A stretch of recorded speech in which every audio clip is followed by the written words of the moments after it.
Assalamualaikum warahmatullahi wabarakatuh. Perkenalkan, saya Nopindra Budi Nugroho.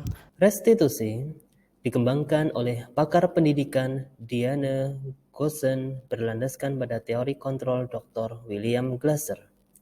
Restitusi adalah proses menciptakan kondisi bagi murid untuk memperbaiki kesalahan mereka, sehingga mereka bisa kembali pada kelompok mereka dengan karakter yang lebih kuat.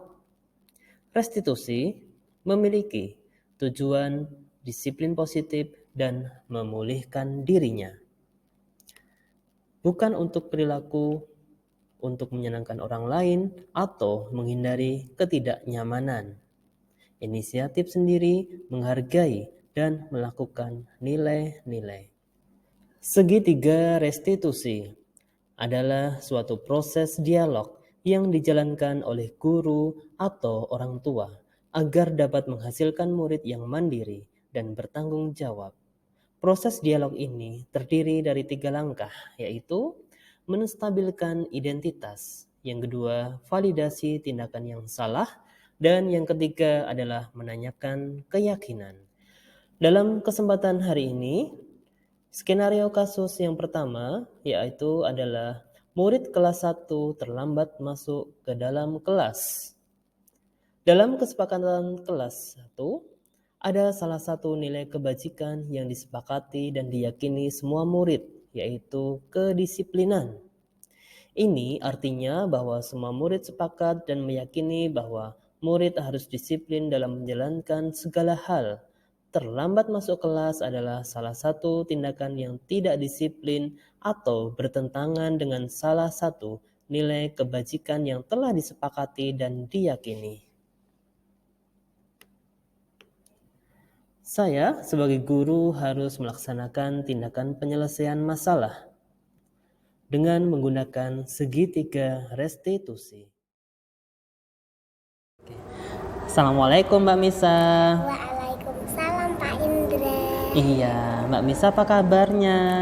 Alhamdulillah sehat. Sehat, alhamdulillah.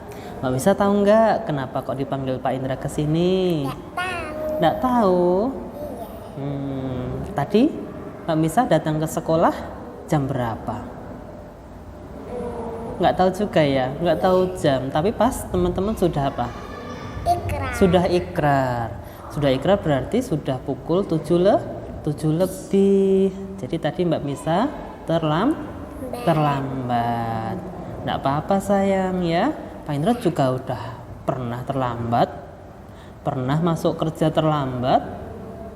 Tapi kan ada apa? Ada alasannya. Kalau Pak Indra dulu itu pernah ban motor Pak Indra itu bocor di jalan gitu. Kemudian terlambat deh masuk di kelasnya. Kalau Mbak Misa tadi kenapa terlambatnya? Jadi ceritanya kan aku aslinya itu bangunnya itu jam 5 pagi. Di situ itu kan dibolehin buat nunggu dulu, dibolehin nonton TV dulu sama papi. Habis itu setelah nonton TV itu aku ngajak papi buat buat beli jajan dulu ke Tenongan. Habis itu pas aku udah pulang dari rumah itu ternyata itu belum ada yang bikinin aku makanan. Oh, belum siap makanannya. Iya.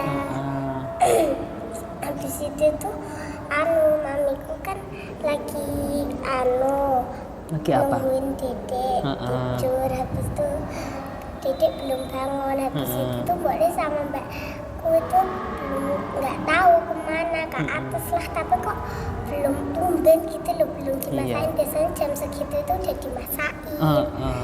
Habis Gitu. itu akhirnya tuh kan aku itu tuh udah siap makannya dimasain sama papi. Habis itu tuh tiba-tiba itu aku pengen ke kamar mandi dulu. Biasanya kan kalau aku ke kamar mandi itu lama gitu.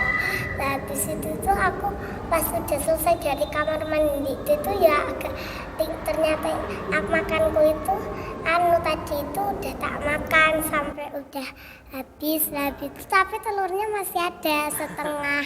Tadi udah sarapan Mbak Misa. Iya, habis itu Terus udah mandi juga. Iya. Tapi mandinya lama ya. Iya. Oh gitu. Habis itu Berarti aku tadi makan. itu toh Mbak Misa, ya itu yang bikin terlambat apa saja kira-kira? Mandinya lama. Kemudian sama nonton TV nggak tadi ya? Iya. Pagi-pagi masih nonton TV gitu ya? Masya Allah. Berarti Nak Solih, kalau terlambat itu Mbak Misa pernah nggak naik pesawat? Pernah. Kalau naik pesawat itu kira-kira kalau kita terlambat pesawatnya nungguin kita enggak? Pesawat tunggu, aku baru datang gitu. Enggak kan? Enggak. Tetapi siapa yang nungguin? Kita kan? Kita sekeluarga udah siap dulu naik pesawat, baru pesawatnya terbang. Tetapi kalau kita terlambat, pesawatnya mungkin nggak nungguin. Nggak nungguin kita. Sama ya. Nah di sekolah besok Mbak Misa berangkat lebih pagi. Mandinya yang cepat tapi bersih. Iya. Ya, mandi lama boleh nggak? Boleh supaya bersih. Tapi karena pagi yang cepat dan bersih, kemudian nggak usah lihat TV dulu, ya. Fokus untuk berangkat ke sekolah. Gitu Nak Solih. Iya. Ya. Oke, baik. Itu ya. Besok semoga bisa datang lebih pagi. Gitu ya. Oke. Tos dulu.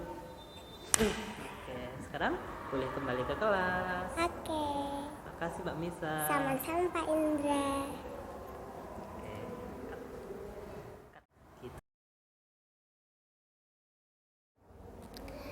Assalamualaikum warahmatullahi wabarakatuh. Saya merasa senang sudah dinasihatin Pak Indra.